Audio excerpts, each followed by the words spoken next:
Hello friends. Today we are going to discuss about seventh unit of part 1, dissolution of bond. Friends, when partners came together and do some financial activities by economic activity, it is called partnership.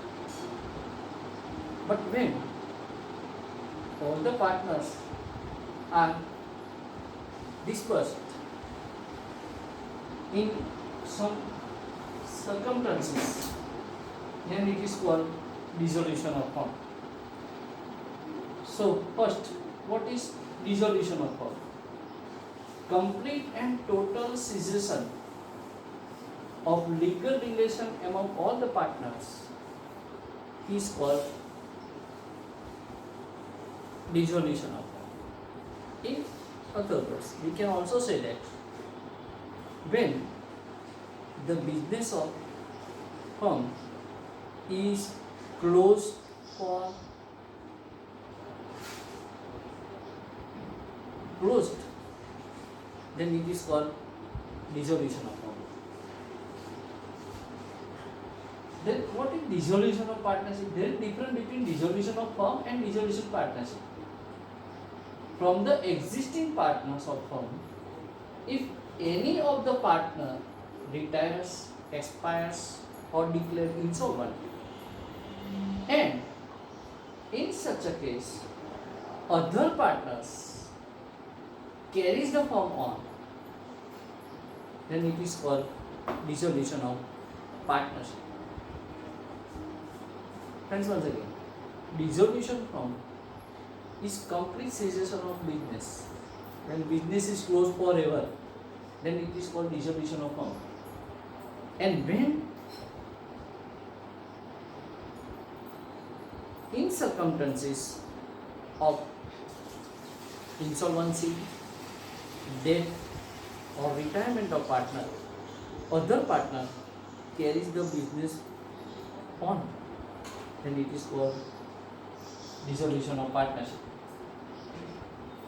Then friends, what are the methods of dissolution? There are two methods of dissolution: simple dissolution or general dissolution, and second, dissolution by court. Now, further we discuss about simple or general dissolution. What is simple or general dissolution? Dissolution without interference of court is called general or simple dissolution.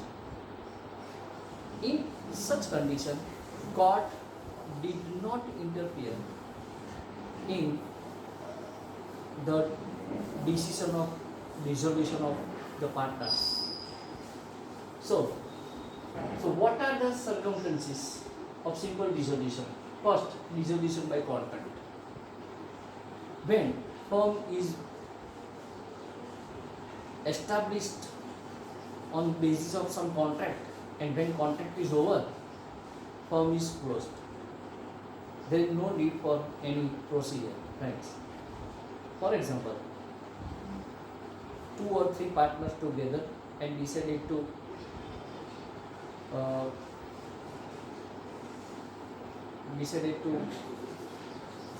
build up some complex or society, and when the work of society is over or complex is over, when all the flats or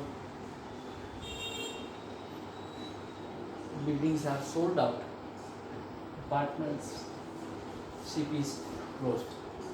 So dissolution by contract, then dissolution by notice.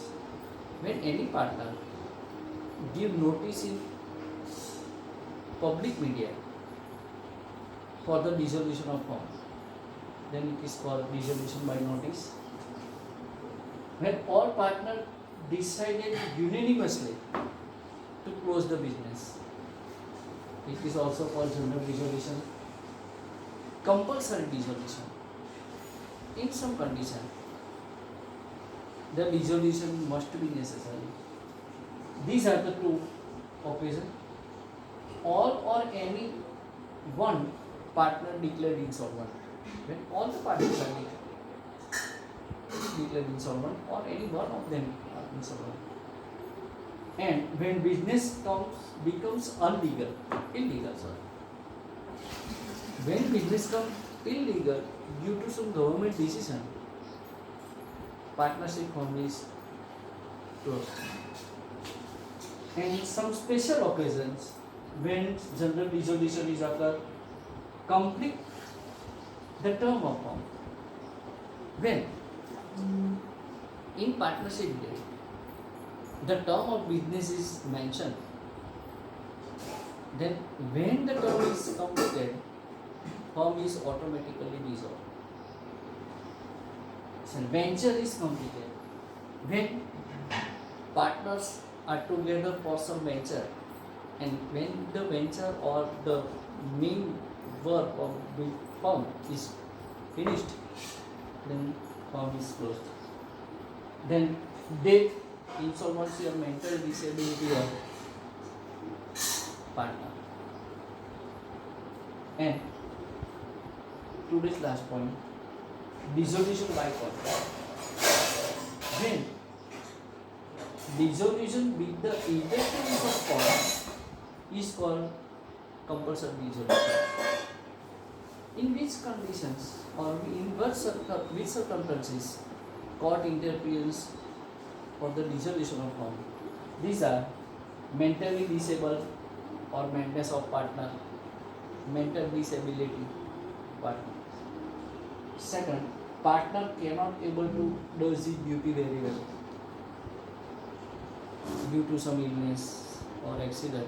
When partner cannot be able to do his duty, then firm will dissolve. Attitude of partner create adverse effect on firm, then court came into action.